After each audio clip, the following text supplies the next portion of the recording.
Hinihiling po natin na let the light of the Lord shine. It means that we like darkness to be exposed, or we like to expose what is hidden in darkness. Even diseases, we get to know them when we begin to see the symptoms. Symptoms expose a disease. Behavior and personality are also symptoms. They are signs. They are marks that must be read, understood, and actually noticed. To see, to read, and to understand the many signs around us is to gain, to avoid loss, and to minimize damage or threat. At ang atin pong titingnan ng mga senyales, 10 marks of a fool. Mga 10 pahiwatig o pagpapakilala sa isang hangal o sa mga kahangalan sa ating paligid. Our God, we thank you that you are our Creator, our Sustainer, our Friend, our Savior. May you give us the grace to understand your message today. Salamat, Panginoon, dahil kami binigyan mo na naman ng isang pahiram na araw at mahaba na ang nangyari sa araw na ito'y patuloy mo pa kami tinatangkilik. Nawa, Panginoon, mapayapa ang aming loob at nang sa ganon kami makapagtuon ng pansin sa inyo. We like not only to increase our knowledge, but also we like to go deeper in our faith. And we like to soar up with wings like eagles, to go to higher levels of spirituality. So Lord, give us a simple message, simple but powerful, simple that will set us free so that we can become fuller persons and better believers. Lord, may you be our speaker. As you walk in our midst, as you fill our longings, as you answer our questions, and as you open our eyes, protect us from all work of evil men and evil spirits. And we pray that the same protection coming from you may also be enjoyed by our loved ones who are not with us right now. So give us the capacity to know, to understand, and to become. Lord, we trust you. Speak to us. Use your servant only as your footstool and as your instrument. In the name of Jesus, our teacher, we pray. Amen. 10 marks of a fool. Proverbs 10:18. Whoever spreads slander is a fool. Napakadaling malaman daw kung sino ang isang taong foolish. Nagkakalat siya ng mga paninira sa kanyang kapwa. Ang paninira na ito, maaring totoo, maaring hindi, pero ang ending pa rin nakasira. So, slander. So, one mark of a fool is spreading malicious talks. Pag may narinig tayo, tas inulit pa natin sa iba, may natanggap tayong text, tapos pinas pa natin sa iba, tapos slanderous, hindi naman natin na-verify, totoo ba o hindi, nakakasira ng puri, that is a mark of a fool. And why is it a mark of foolishness? Because spreading malicious talks makes enemies. It debases one who is spreading it, and definitely it displeases God. Sino mang tao ang matalino, hindi niya gugustuhin na marami siyang maging kalaban. Lalo't hindi naman kailangan na magkaroon ng kalaban. Pero yun po nagkakalat ng mga nakakasirang balita, naghahanap yan ng sakit ng ulo at sakit ng katawan. At naghahanap yan ng makakalaban. At nakakapagpababa ng ating antas. Nakakapagpababa ng ating pagkatao. Kung tayo pumapatol at nagkakalat ng mga balitang di naman kapakipakinabang ay kasira-sira pa sa iba. So one mark of a fool, spreading malicious talks. At ang atin pong pagbabasihan lahat ng ating mga kukuhanin ngayon that marks of a fool ay galing sa Proverbs. For instance, Proverbs 12:16. A fool shows his annoyance at once. So, being too transparent too soon, especially with one's feelings. And very, very specifically with one's annoyance or offense. Why is it foolishness to be too transparent too soon with our negative emotion? Because to be transparent too soon reveals inner thoughts. Pag ating ibinibilad kung anong ating nadarama at iniisip, ay para na nating tinuruan ang ating kalaban kung paano tayo matatalo. Being too transparent too soon also makes enemies because there are people that might be offended by your behavior. And it makes one vulnerable to more annoyance and provocation. Dahil meron namang nang iinis na pag nakitang nagtatagumpay siya at naiinis kayo, lalo kayong iinisin. Isa raw kahangalan ang lagi nang nagpapahalata ng nararamdaman, lalo na naiinis. It is to the credit of a person that he can or she can withhold her emotion, especially annoyance.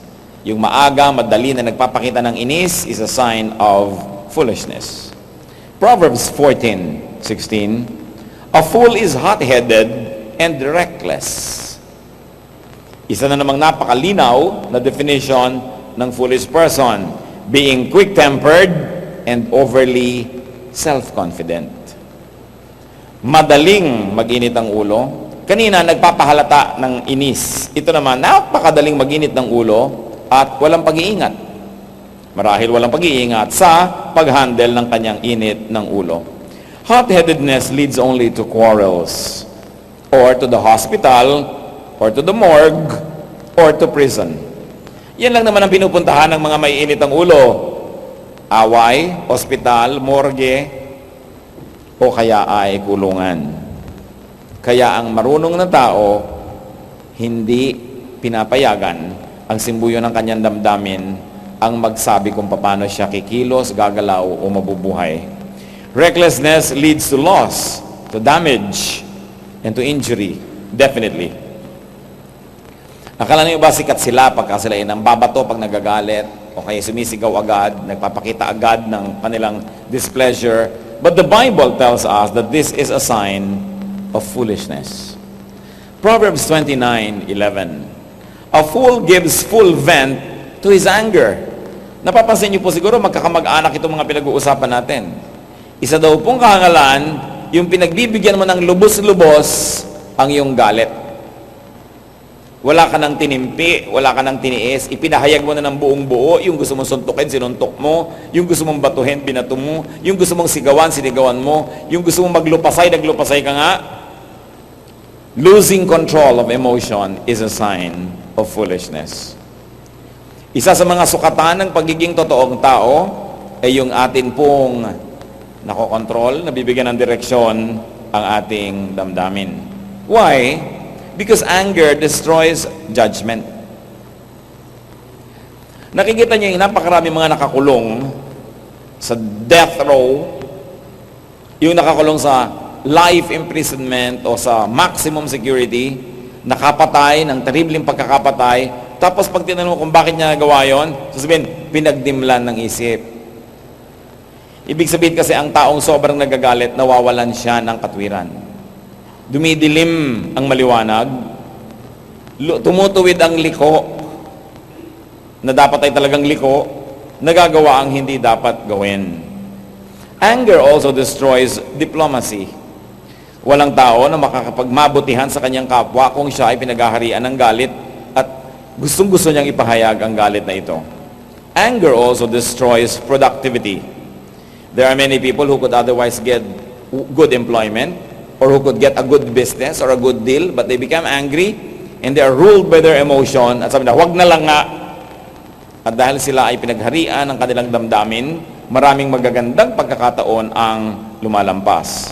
At alam po ng marami sa atin, anger also destroys the body. Pag ang tao ay nagagalit, ay bumibilis ang pintig ng puso, tumataas ang presyon ng dugo, naiiba ang blood chemistry at merong biglang naninigas at namamatay na lang dahil sa galit. So kung hindi po natin kokontrolin ang galit dahil tayo banal, at least kontrolin natin dahil tayo matalino.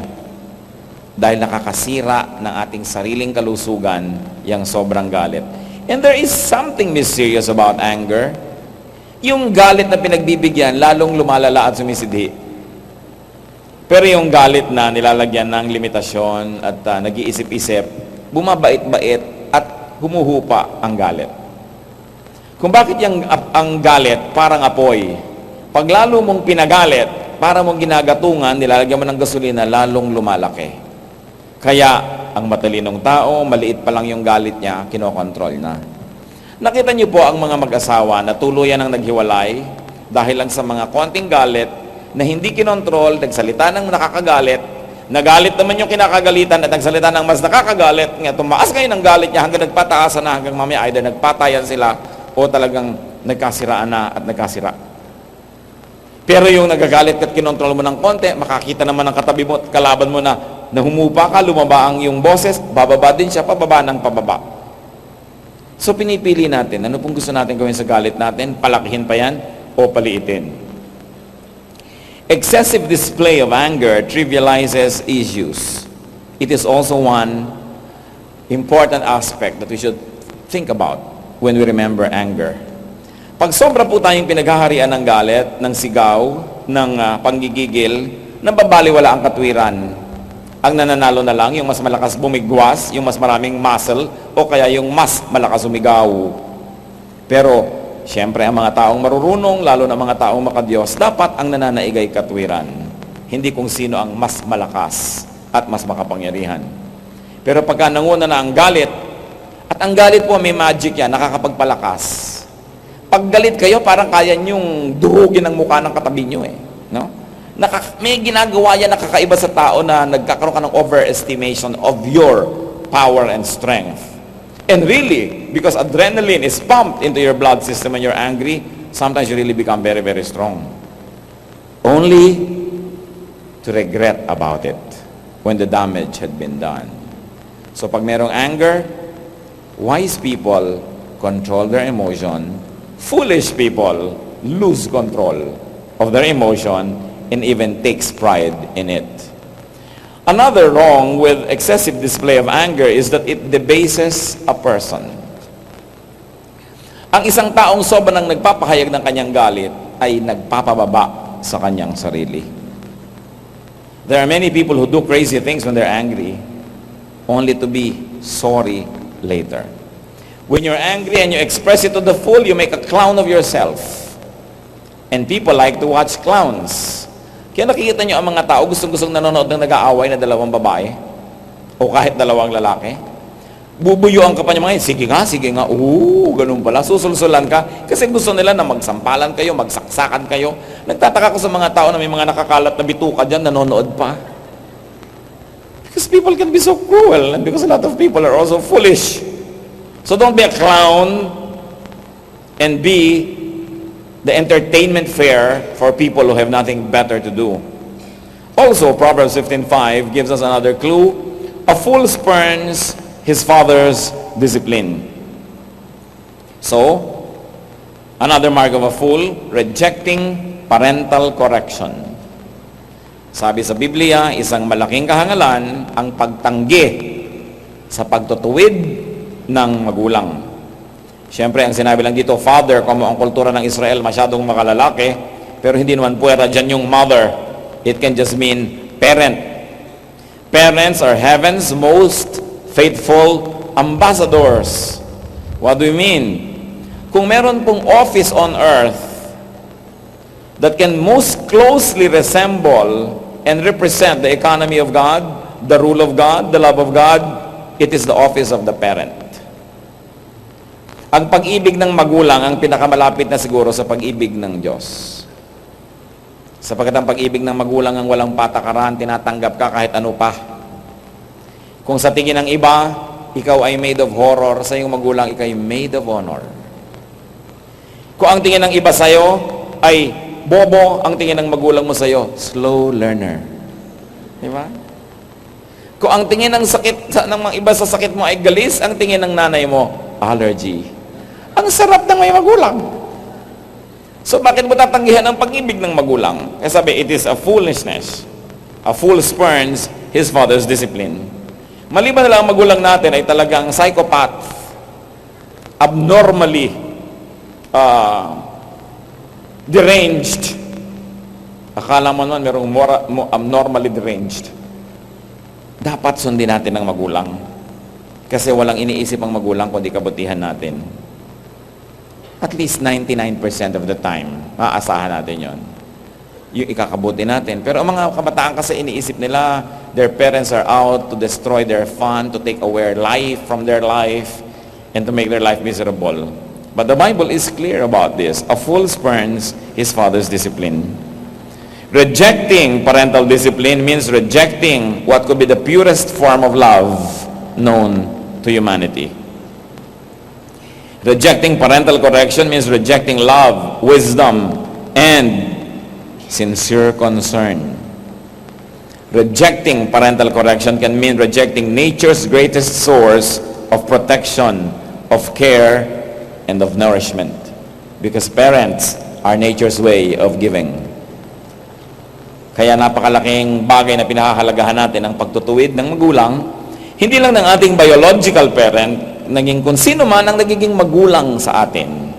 May pag-ibig, may pagmamahal, may concern. Proverbs 13:16, a fool exposes his folly. So another mark of a fool is laying open his foolishness. Siyempre, kung ikaw ay may pangit na bahagi ng iyong katawan, ay halos napaka-modest mo dyan. Tinatakpan mo, inaayos-ayos mo. But a fool will expose his folly. Everyone has some folly. Lahat ng tao ay may mga kabalbalan. Lahat ng tao ay may mga kamalian. Lahat ng tao ay may mga kahinaan.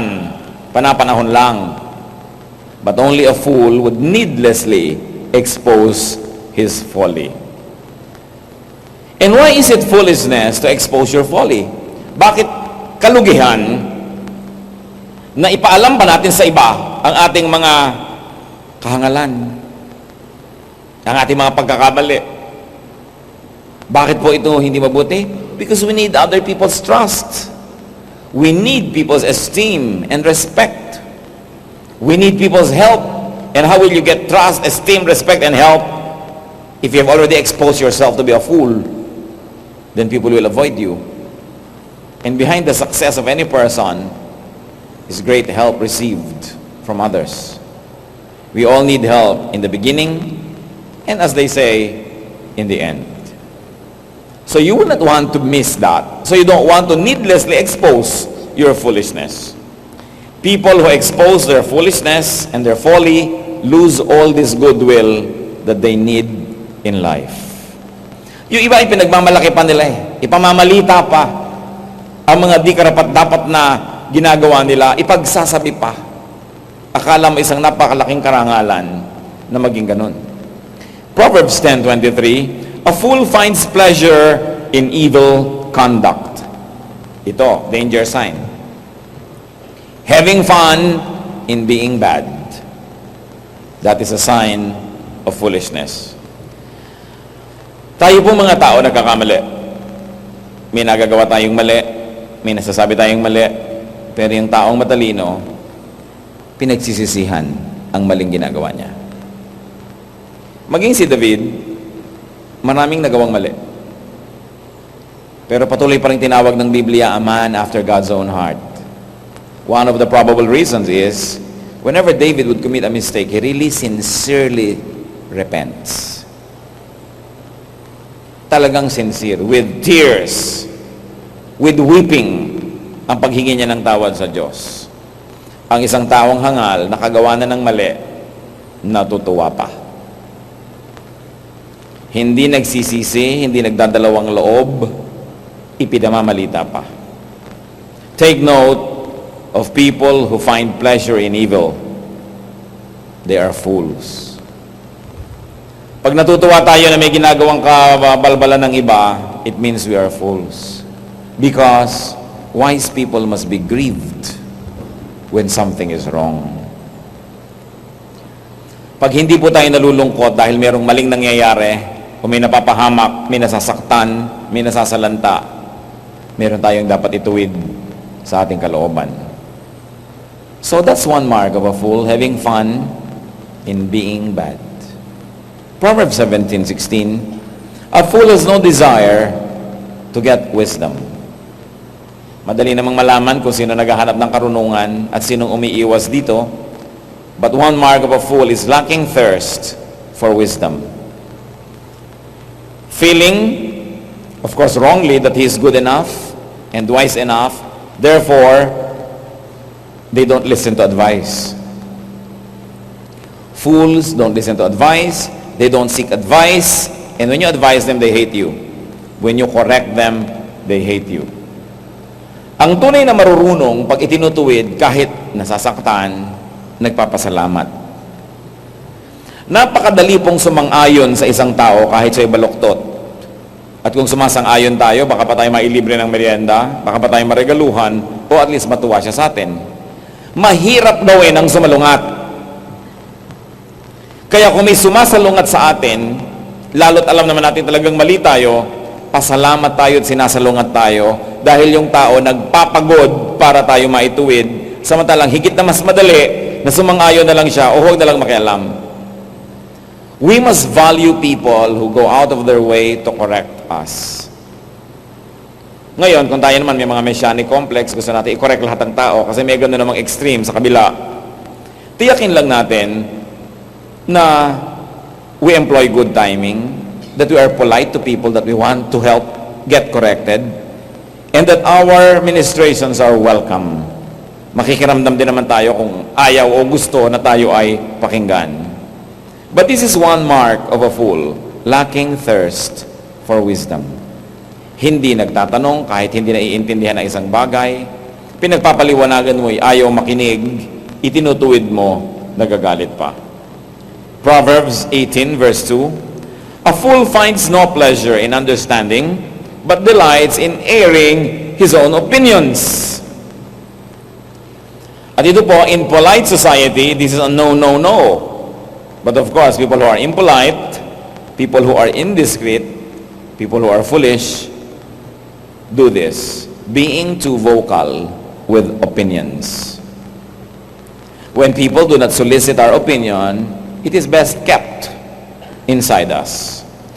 But a fool equates learning only with pain and difficulty, so a fool does not want to learn. Sabi, a fool finds no pleasure in understanding. Paano po nalalaman natin kung hindi tayo matalino? Yung hindi natin alam last year, hindi pa rin natin alam last month, hindi pa rin natin alam ngayon, at siguro kung bibigyan tayo ng Panginoon ng 100 taon pa para mabuhay, hindi pa rin natin malalaman. May mga taong ayaw matuto. Minsan nga, magbukas lang ng TV, hindi pa alam eh. Hindi nyo na ba ambisyon na malaman kung paano pinapaandar ang microwave, o paano papaandarin ang computer o isang bagay? So, hindi ko kasi alam yan. Okay, hindi nyo alam, lahat naman ng tao hindi alam yan sa simula. Pero bakit naman ang tagal-tagal lang, hindi nyo pa alam. At parang walang kaambi-ambisyong alamin. Isang senyales ito na dapat pansinin. Dapat yung hindi natin alam na kailangan nating malaman ay alamin. At ito isa sa mga kadalasan nangyayari sa mga may edad. Sabi, matanda na ako, ayoko na mag-aral niyan. Ano po, naghihintay na lang kayong kainin ng lupa. Kung gusto nyo pang mabuhay at magkaroon ng buhay ang inyong buhay, dapat marami pa kayong gustong alamin sa buhay. Dapat di tayo na pag-iiwanan ng panahon. Yung mga hindi nila alam ang agreement ng subject and predicate, at napakaraming taong ganito ang kalagayan, nakakalungkot. Hindi na alam ang agreement last year, hindi pa rin alam ngayon, at next year hindi pa rin yun alam. Wala naman kasi siyang ginagawa para alamin yun eh. Yung mga walang kamalay-malay sa ganito at sa ganyan, maraming bagay, hindi ko alam magluto. Kain ang kain, ayaw naman mag-aral magluto. Hindi niya alam magpaksiw last year, hindi niya alam ngayon, next year hindi pa rin niya alam yon. Hindi ba natin gustong palawakin ang ating isip? Alamin ang hindi alam? Puntahan ang hindi napupuntahan sapagkat napakalaki ng buhay at napakalaki ng planeta. Pero, foolish people are very vocal with their opinions. Kakambal yan ang sinasabi sa Proverbs 18:2. Hindi mo naman hinihingi ang kanyang punto de vista, sinasabi. So, huwag tayong ganon. We don't have to be needlessly transparent because we will only lose our credibility. And in a higher level of reasoning, you lose your mystery when you are too transparent. So do not always air your opinions unless people seek them. At saka, hindi tayo natin gusto yung taong laging may opinion. Ayaw niya ito, gusto niya yun. Lagi na lamang may giyera pagkasama siya. Lagi na lang kailangan may panig dito o panig sa kabila. It's tedious and it's tiring. And you will notice that you get invited less and less to events because you're always airing opinion and picking up a fight. Hindi naman po bali magkamali sa buhay eh. Ang malungkot lang, yung paulit-ulit na lang yung pagkakamali na yun, hindi na nag-i-improve. Yun na lang nang yun lagi. Bakit ba may Biblia? Hindi lang para tayo gabayan na makarating sa mga ulap at sa mga kalangitan. May Biblia para gabayan tayo sa ating daily life so we can make the most out of life. In fact, even Jesus said, I came that they might have life and have it abundantly, have it to the full. That means even the minute details of our lives must be corrected so we can get the most out of life. Proverbs 26:11, as a dog returns to its own vomit, so a fool repeats his folly. At yan po yung binabanggit na natin kanina, one mark of a fool, and it's the last in our list today, repeating foolish acts. Normal, hindi kataka-taka, and up to a great degree, katanggap-tanggap ang nagkakamali. Pero yung paulit-ulit na pagkakamali, sobra na yun. Even sa Merchant of Venice, sabi ni Shakespeare, will you allow the same serpent sting you twice? Sobra ka naman pag natuklaw ka pa 2 beses ng iisang ahas. Ngayon, kung natuklaw ka uli, at least ibang ahas naman, pero the same ahas, natuklaw ka na naman, may problema ka nun, brother o sister. Yung eto na naman, nakakalimang nobyo ka na, yun na naman, paulit-ulit na lang, na mali na naman, nakakasampung hiwalay ka na, hanggang 20, hindi ka pa rin yata matututo. So, kailangan natututo ang tao. Hindi katakatakang nagkakamali. Pero katakataka yung paulit-ulit. At yun na lang yun ng the same na pagkakamali. To commit a mistake is understandable, but to keep repeating the same mistake is not. Fools, according to the Bible, keep on doing the same wrong things. They keep on taking the same wrong paths. And they keep on saying the same wrong words. That's why they keep on recycling the same problems. And it's a mark of foolishness. Bakit po natin pinag-asapan lahat ng bagay na ito? Because none of us should be a fool. Do not be a fool. Ito'y para sa atin, una, bago natin isipin ang iba. Tayo ba ang pinag-usapan? Nasa atin ba ang mga kahinaan at mga kapintasan na ito? Kaya dapat tayong manalamin, maghilamos, at nang sa ganon, lalong umayos ang ating itsura. Proverbs 8:5, you who are foolish, gain understanding. A foolish who knows that he or she is foolish is actually already wise. Because it takes wisdom to know that you are a fool. So pag nasabi mong, ay, mali ako, nag-uumpisa na kayo maglakbay patungo sa pagiging tama. Ang napakahirap ay yung mali na hindi niya alam na mali siya o ayaw niyang aminin na mali. Kasi wala kang magagawa tungkol doon. One of the nicest words we can say is, I was wrong. 3 words in a sentence that can mean so much when you say, I was wrong. Pagka po tayo merong nakagalit at napag-isip-isip natin yan, pwede tayong lumapit, you say, I was wrong. At kung gusto niyo dagdagan pa ng 2 words, I'm sorry. Maiiba ang mundo nyo. Maiiba ang mundo niya, maiiba ang samahan nyo.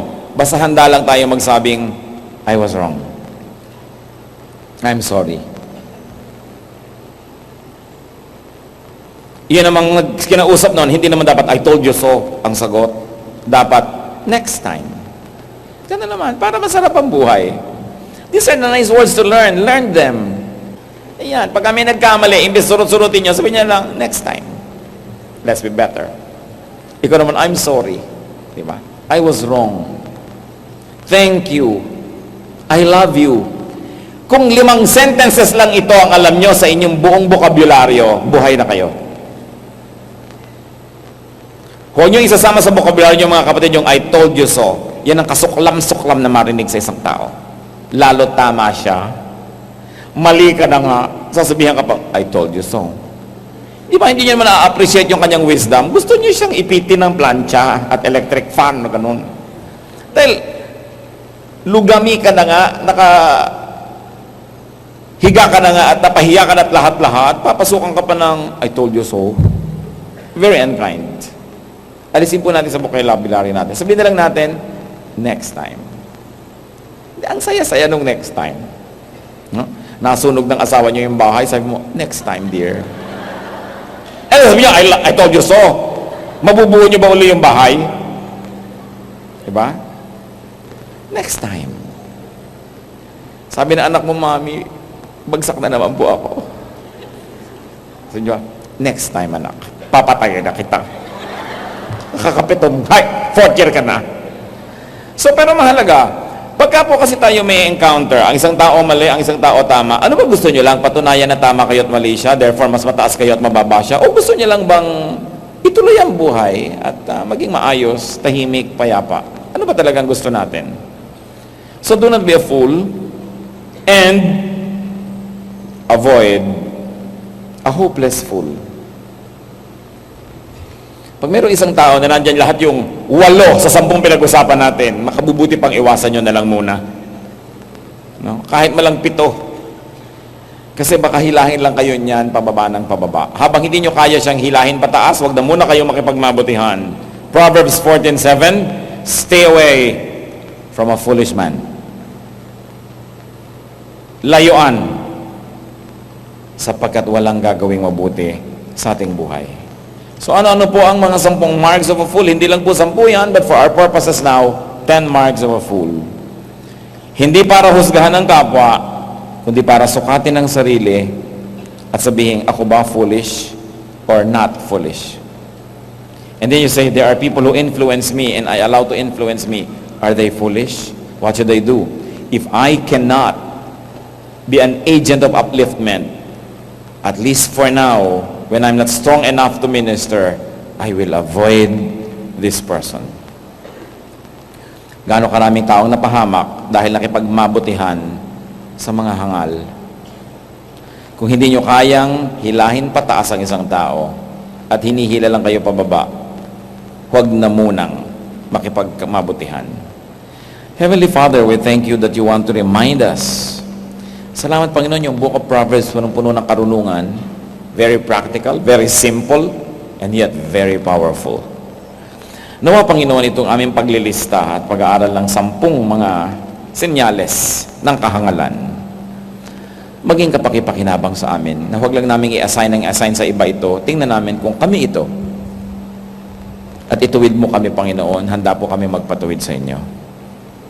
Turuan mo rin kami, Panginoon, na maging agent of correction, blessing, strengthening to other people, especially to those who are near us. At ang dalangin namin, Panginoon, mawala ang mga foolishness na ito kung ito man ay nasa aming buhay. We like to be wise, O God. We like to make the most out of life. We like to be happy and fruitful and productive. And we like to contribute to the happiness and fruitfulness and productivity of others. Teach us to mend our ways. Magbulay-bulay tayo sandali, mga kapatid. I-review natin ang mga bagay na ito kung nangyayari sa ating buhay. At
we were destined to chase and there are countless, most countless miles to run.